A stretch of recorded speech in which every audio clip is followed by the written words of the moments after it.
All right. Joining us today for the first time here on the Green with MV podcast, we have 10-year NBA veteran, former Boston Celtic, and the current Auburn Director of Player Development. Top of the morning to Marquis Daniels. How you doing, man? I'm good, man. I'm blessed. How about yourself? We're doing fantastic. We appreciate you taking some time to join us today and want to take a look in your career here. So let's jump right into it, man. I want to start back at the beginning. So you're at Auburn from 99 to 03. You leave Auburn in 03 after nearly, real quick, I got to make sure that people know real quick, nearly taking out Carmelo Anthony and the eventual champion Syracuse Orange, nearly took them down. You come out, you go undrafted, you sign with the Mavs on a summer league deal. So I want to know, because right now we're, preseason just kicked off for the Celtics and a bunch of teams across the NBA just the other day. So we're still going through those first training camp preseason games. So take us inside. What's the mentality of, an undrafted player, an end of the roster player that's trying to find their way onto a team? Never mind a rotation. Let's start with just making the team. What's that mentality like for a player in that situation? That's where you have to learn to be selfish within yourself. A lot of people think that the word selfish is a bad thing, but you got to learn to be selfish in times like that to go out and get what you want. But do it in the right way. Not go out and just jacking up bad shots and doing stuff like that. You got to be selfish and making yourself better every possession, making yourself better every day, making yourself better. Whether if it's a rebound to be get, you got to go get it. If it's a pass to be made, you got to make the right pass. So you have to be selfish in those areas to better yourself.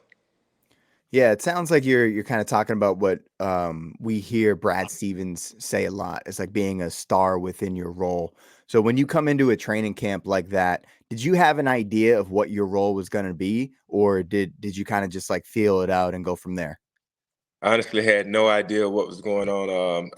Going undrafted, I went to all the different workouts and everything, but I had no idea. I was coming into Dallas, and those guys, we were loaded. We had all kind of veterans everywhere, and they just drafted Josh Howard. Um, I had no idea I was going to end up, backing up Steve Nash and then, playing the 2 and 3. So I had no idea, but I was trying to make sure I was prepared for whatever situation we had been. Yeah, and you mentioned, Dallas was loaded when you got to that team. So just to give our audience kind of an idea of what that top 8 that you ended up cracking that rotation was, they had Michael Finley, obviously Dirk Nowitzki, old Celtic legend Antoine Walker, Steve Nash, pre-MVPs, Anton Jameson, Josh Howard, who you mentioned, Tony Delp.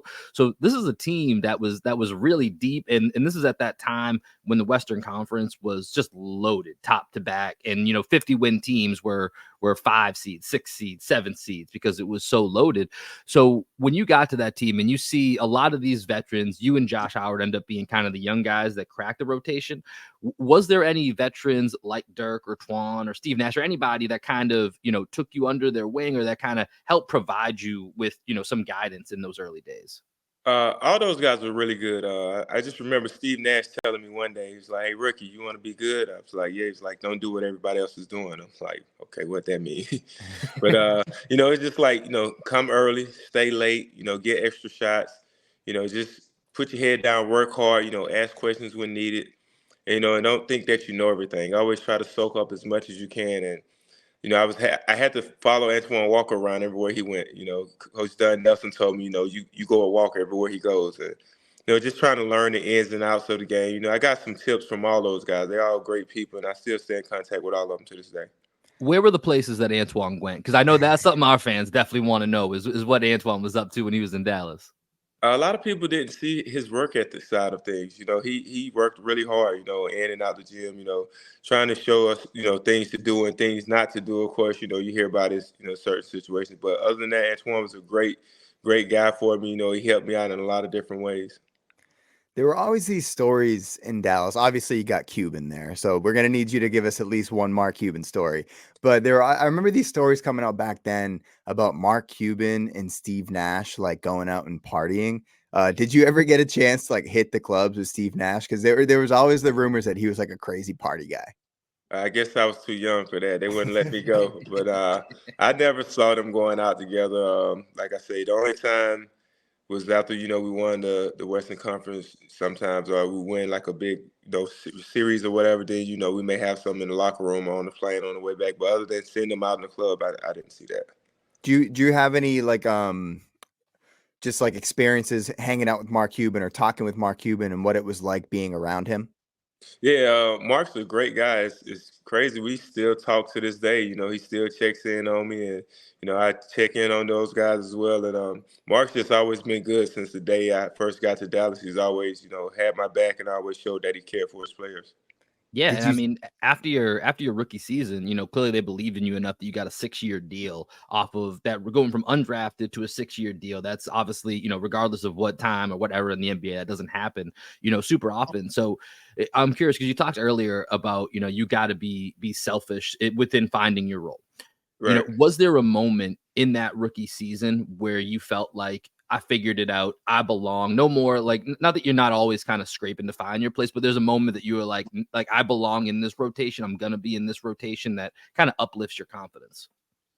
I always kind of been a guy that had a lot of confidence within myself, but I think just hearing it from other guys like your teammates that's, key players on the team, like, hey, come on, rookie, we need you, like just encouraging you throughout the season.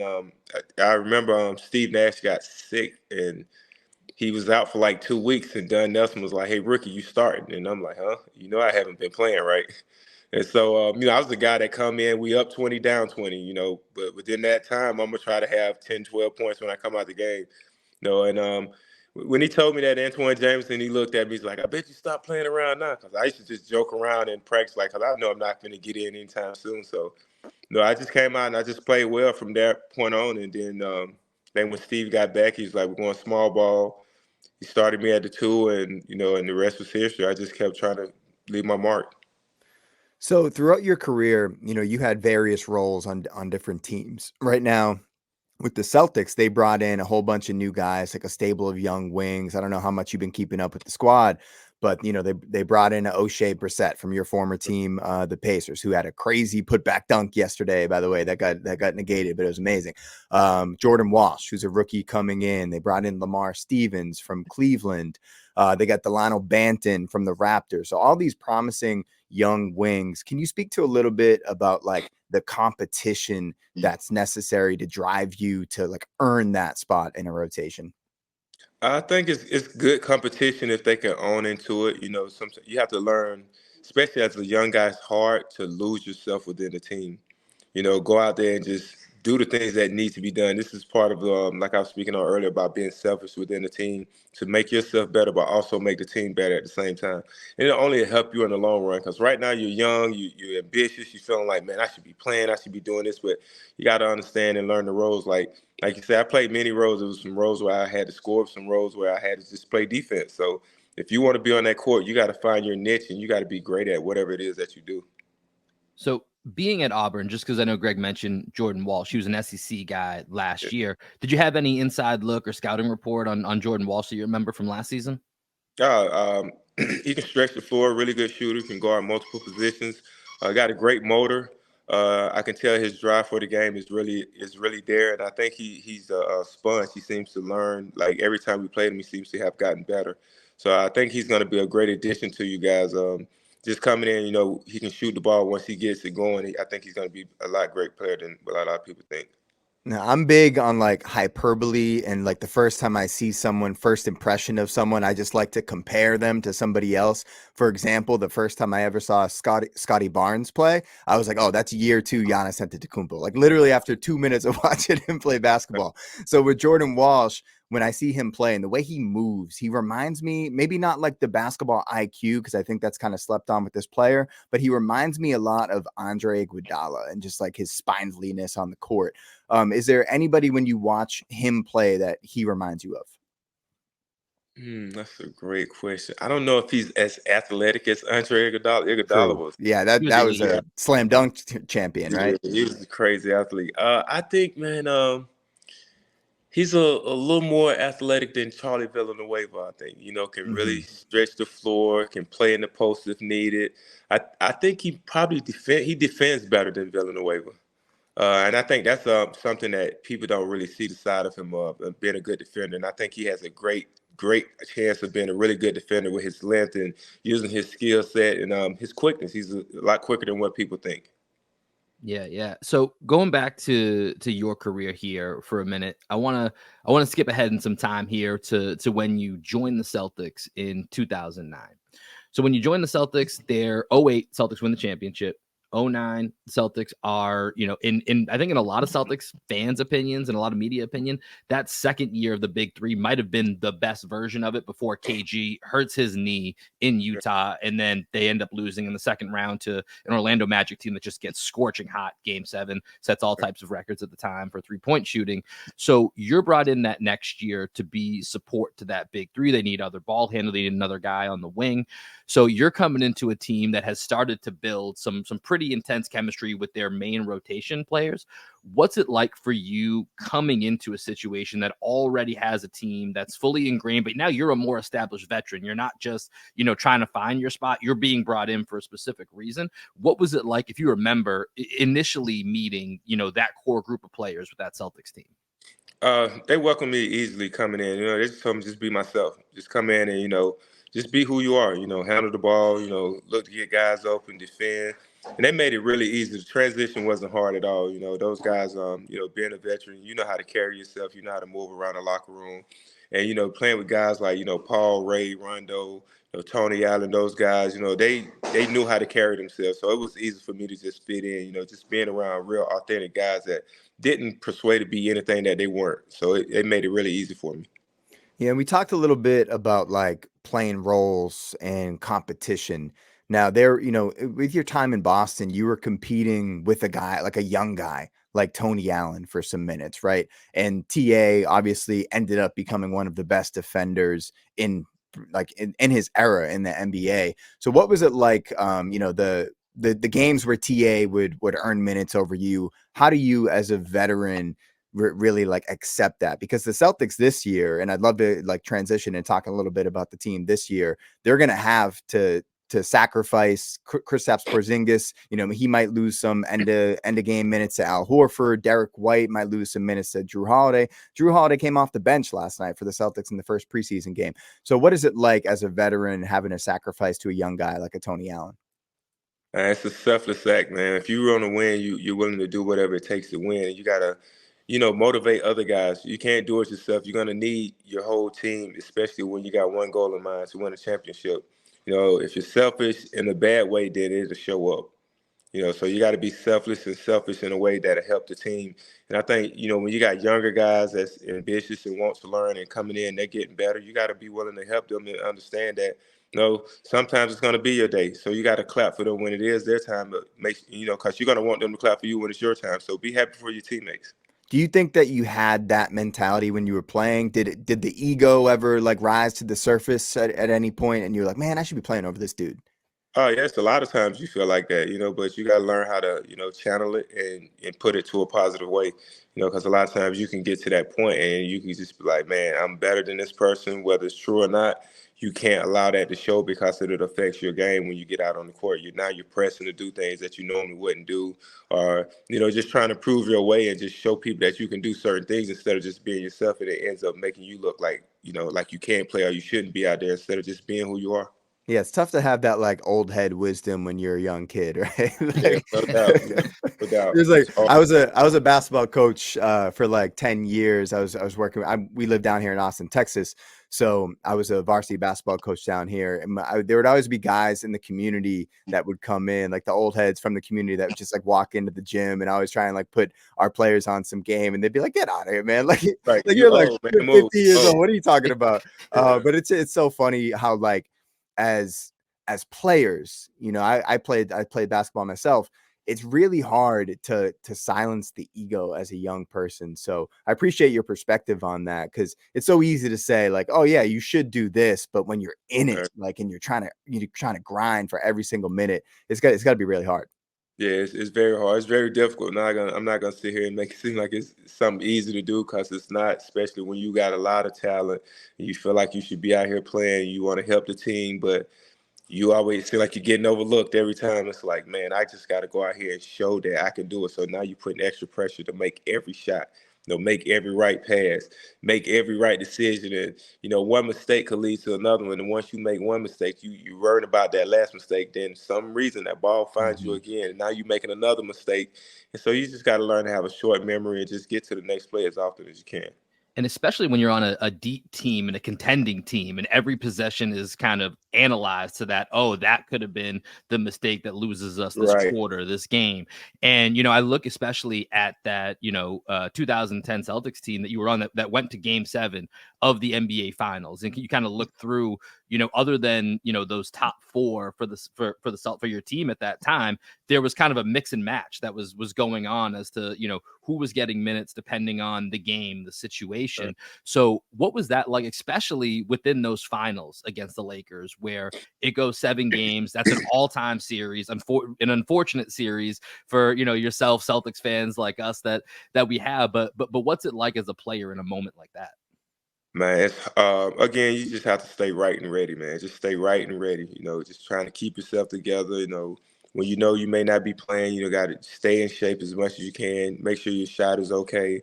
Make sure you're paying attention to the details and just staying engaged within the game.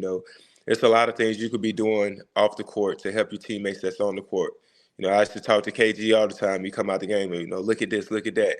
And it was crazy. He was like, man, talk to me. Let me know what's going on out here.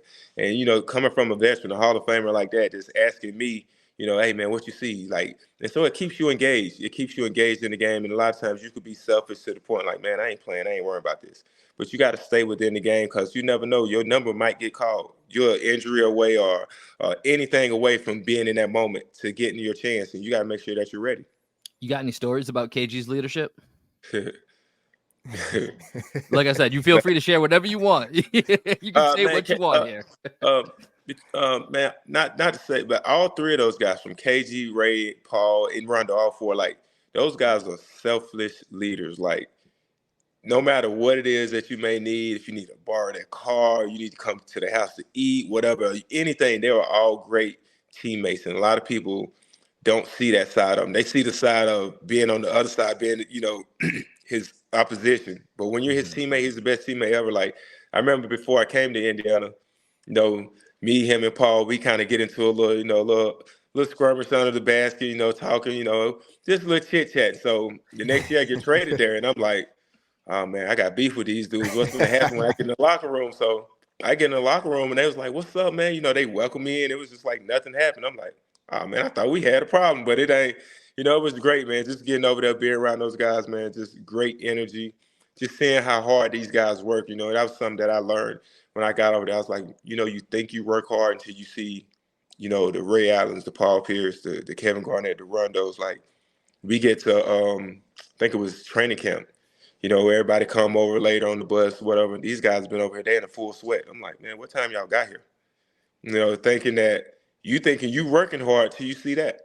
Now it's like, okay, I got to go to another level. And you don't want to let those guys down when you get on the court because they're working so hard and they ain't got time for you to be over here, want to hang out and lollygag when you do get in the game. So you got to make sure that you're ready for whatever it is. You got to match their intensity regardless of whether you come to the expectations, but you got to go out there and play hard.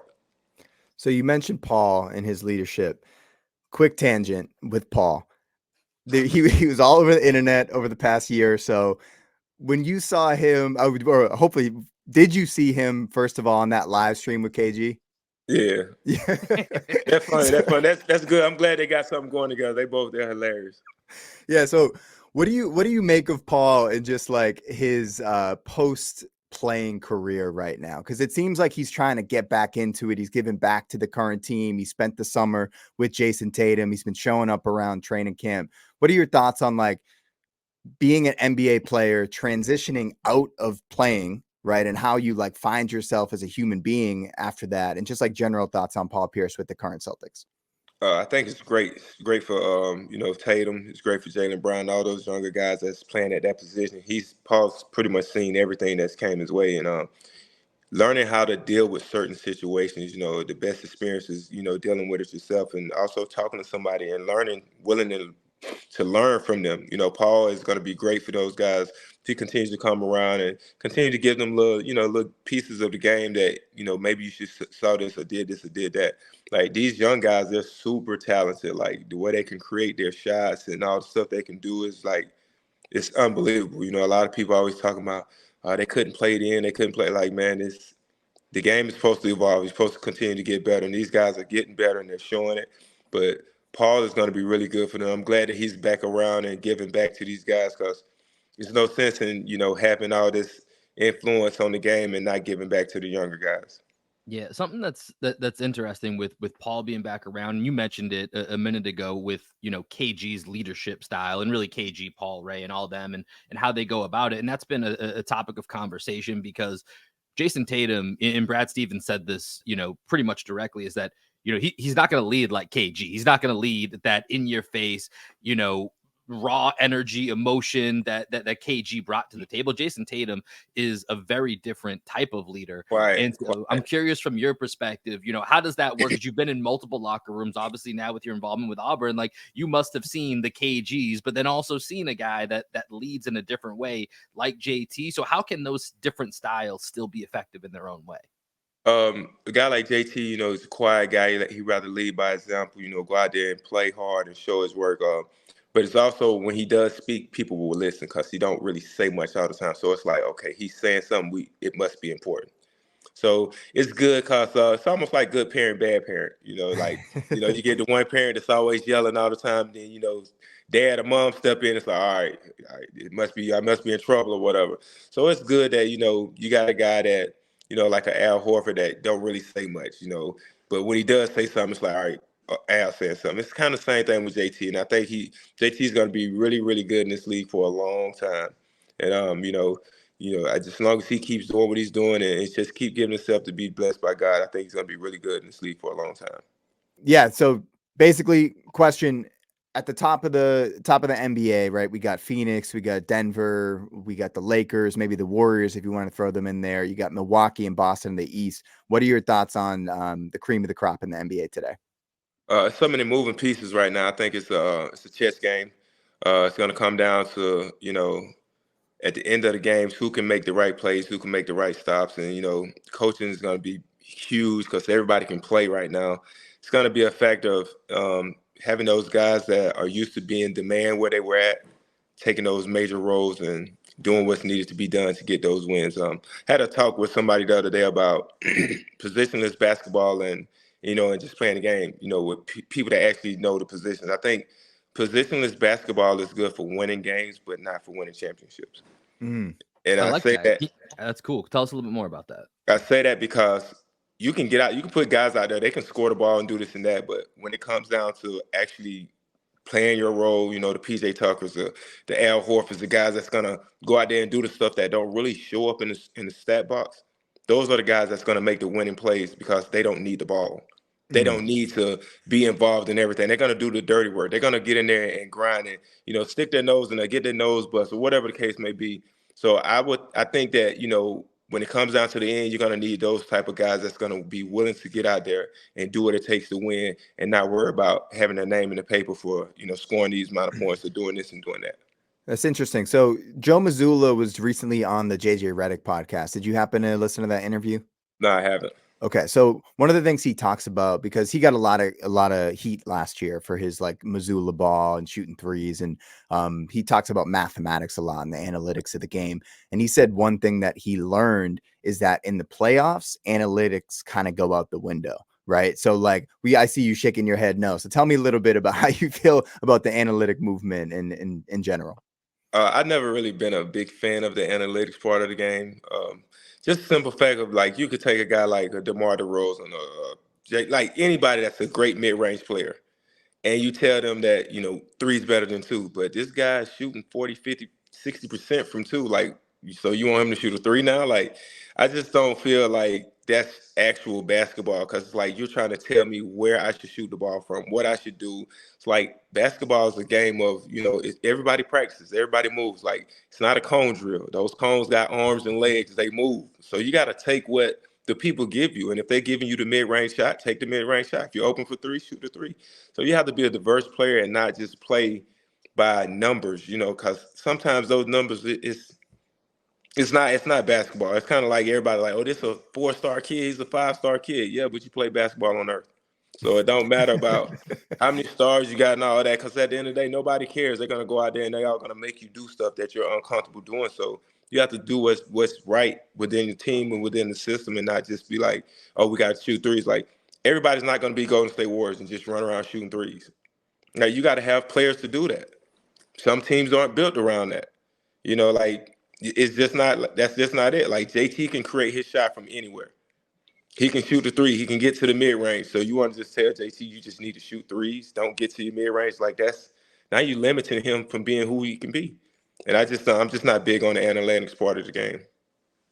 When you look at the Celtics team right now, who made 2 major additions in the offseason with Kristaps Porzingis and Drew Holiday just a little over a week ago, and you have a top 6 that I think stacks up with just about anybody in the league. How do you look at a team like that has championship aspirations? Obviously was in the finals 2 years ago, lost in game 7, disappointingly last year, despite almost making a 3-0 comeback in the conference finals. How do you look at them heading into the season? I think they're right there as the top team, you know, in the East and even in the whole NBA. You know, with those guys, I think the Drew Holiday addition was really key. A guy that can really guard both, can really do it on both sides of the ball, and he's not looking for those, you know, to have his name in the paper. Like I was saying earlier, he's going to be a guy that he may give you 29 one night, or he may be a guy that, you know, guards their best player and hold him to 12 or 15. He's going to be a guy that's going to go out there and just, you know, really play hard, run the team, get guys in their positions where they need to be, get JT and Jalen the ball where they need to be. And also he's a threat on the offensive end as well. So I think that's going to be really huge. And, you know, the unicorn is going to be great too. You know, just another great addition, you know, being a stretch shooter, can get down in the post, can shoot over top of guys. Once they, you know, get the chemistry together and gel together, I think it's going to be really good. Do you see any similarities between Kristaps and Dirk? Just because I know obviously you had an up close personal look at Dirk, relationship with Dirk early in Kristaps' career. That's kind of the easy Euro white connection, right? Like that's going to be, you know, and it hasn't necessarily worked out the same way, but I'm curious to know how you evaluate their 2 games. Dirk was really different. I know it's a little bit blasphemous. I even asked this. I agree with you. I agree with you in that sense, but yeah, I think Unicorn has a great chance of being really, really good at. You know, Dirk played really well out of that mid-range area. You know, he can post you up. He got the one leg fade. You know, he was a lot stronger than what people thought he was. You know, just being able to, you know, use his body and fade over the top of you. And he also played well out of the pick and roll situation. You know, he knew how to read those angles, knew how to read to pick and pop, get to his shots, and shot was so dangerous. Even his pump fake, one dribble fade, like that was hard to guard at 7 foot. Like, you know, just being able to move around the perimeter as well as he did. I think Kristaps has a great chance of doing that. I think he's going in the right direction with it. Long as he keeps working and keep getting better at it, and you know, God forbid he can stay away from being the injury bug. I think he has a great future ahead of him. Yeah, Marquise, I know that we got to get you out of here, Will. Do you want to move him into the fast break? yeah, so let's go ahead and do Okay. this. So, Marquise, what we always do with our guests that join us here, we got a quick game that we want to play with you here. So basically, what we're going to do is run you through 60 seconds of questions. Greg and I are going to go back and forth here, and yes, no, this or that, rank this, give us one thing, and then I'm going to chop it up into a video, and it's going to live on the internet, and we'll tag all your friends. Does that sound like an okay idea? All right, let's do it. All right, brother. Here we go, man. We're going to put 60 seconds on the clock. So let me get this all set up here. We'll put 60 seconds on. And then, Greg, when you're ready, in 3, 2, go. Describe KG in one word. Madman. The toughest player you had to guard. Carmelo Anthony. One piece of advice for kids playing AAU. Don't limit yourself. Top 3 artists on your current playlist. NBA Youngboy, my daughter, Ryan Too Crucial, and Lil Baby. Favorite teammate of all time. Josh Howard. Your best sport besides basketball. Football. Favorite basketball memory. Going undrafted. The best coach you ever had. Don Nelson. Last one, Greg. I got nothing, Will. That's it. Marquis, you were so good at doing the fast break. Got through all of our questions. That's great. Usually we run out of time. Usually we have a whole list of questions that we never get to, but you knew the drill. You hit them correctly. So we appreciate you for stopping by, Marquis. This has been really fun chopping it up with you. I hope that we can bring you back on at some point. And, obviously with this upcoming season here with you and Auburn, we wish you guys the best of luck. Thanks, and same to you guys out there. All right, man. Well, I appreciate it, Greg. Any final thoughts here, and then let us know what we're going to hear on the way out. You're going to hear some music from my band down here in Austin, Texas. Maybe you could add this to your playlist, Marquis. This is Black Sheep Optimist, Get This High. Peace, everybody. Peace, y'all.